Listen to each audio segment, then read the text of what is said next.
Assalamualaikum warahmatullahi wabarakatuh. Perkenalkan, nama saya Rausan Al-Ghifari. Saya dari Prodi Hukum Ekonomi Syariah. Di sini saya akan membahas terkait ontologi, epistemologi, dan aksiologi dalam ilmu hukum. Yang pertama itu saya akan menjelaskan terkait ontologi hukum atau hakikat dari hukum itu sendiri.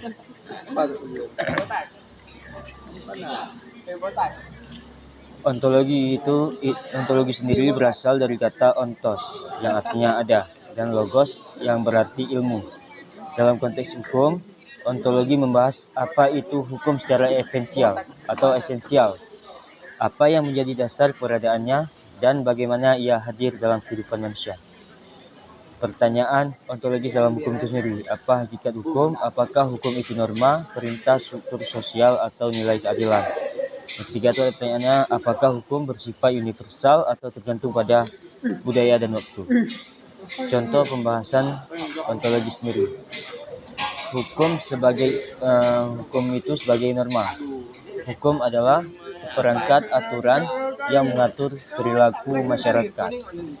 Adapun hukum sendiri sebagai sistem sosial. Hukum adalah institusi yang dibentuk untuk menjaga keteraturan dalam bermasyarakat.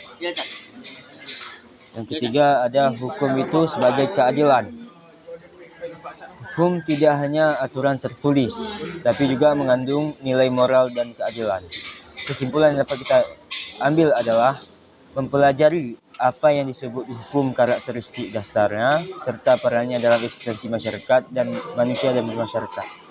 Yang kedua ada epistemologi hukum atau sumber dan cara mengetahui dari hukum itu sendiri. Epistemologi adalah cabang filsafat yang mempelajari asal-usul, metode validitas, dan batas pengetahuan. Dalam hukum, epistemologi menjawab bagaimana kita mengetahui dan memahami hukum itu sendiri.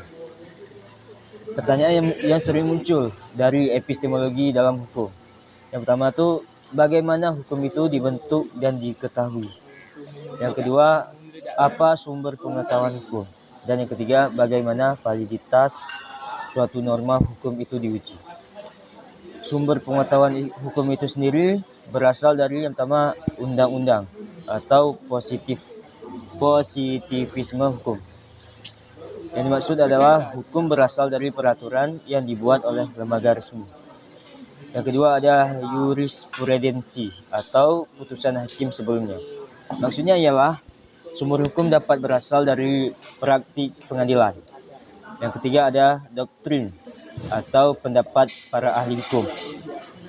Yang dimaksud ialah pemikiran para pakar hukum dapat menjadi acuan dari penerapan hukum itu sendiri.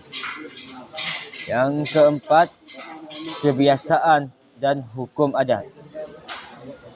Maksudnya ialah nilai-nilai dan praktik lokal juga bisa menjadi sumber dari penerapan hukum itu sendiri. Kesimpulan dari epistemologi hukum ialah menganalisis bagaimana hukum dikenali, dipelajari, dan diuji, serta bagaimana kebenaran hukum ditentukan dalam berbagai konteks sosial dan budaya.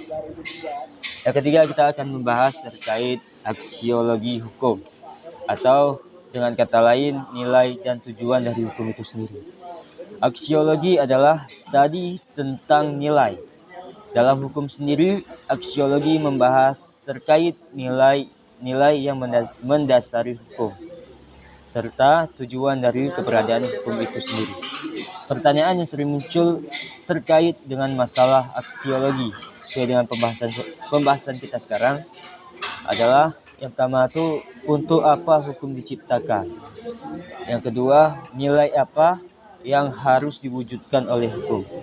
Dan yang ketiga, bagaimana hukum menyeimbangkan antara keadilan, kepastian, dan kemanfaatan dari hukum itu sendiri. 3 nilai dasar dalam aksiologi hukum. Yang pertama itu ada keadilan. Maksudnya hukum itu harus adil bagi semua pihak. Tidak tajam ke bawah, tapi tumpul ke atas. Yang kedua itu ada kepastian hukum. Hukum itu harus jelas dan dapat ditegakkan. Dan yang ketiga kemanfaatan. Hukum yang telah diciptakan tersebut harus bermanfaat dan bagi masyarakat banyak. Contoh dari aksiologi dalam praktiknya. Yang pertama itu ada dalam kasus konflik tanah. Jadi seorang hakim harus mempertimbangkan keadilan bagi masyarakat adat, bukannya hanya aturan tertulis. Maksudnya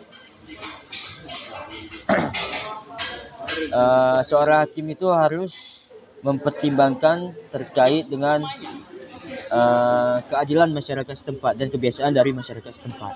Yang kedua tuh contohnya dalam pengambilan kebijakan. Pemerintah dalam hal ini pemerintah harus memastikan kemanfaatan bagi warga tanpa mengorbankan hak dasar warga itu sendiri. Jadi kesimpulan dari aksiologi hukum sendiri itu aksiologi ini dapat menilai untuk apa hukum itu ada.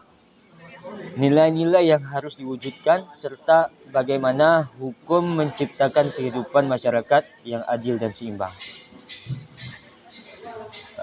Mungkin sekian dari saya. Apabila ada yang kurang, saya mohon maaf. Billahi taufiq wal hidayah. Assalamualaikum warahmatullahi wabarakatuh.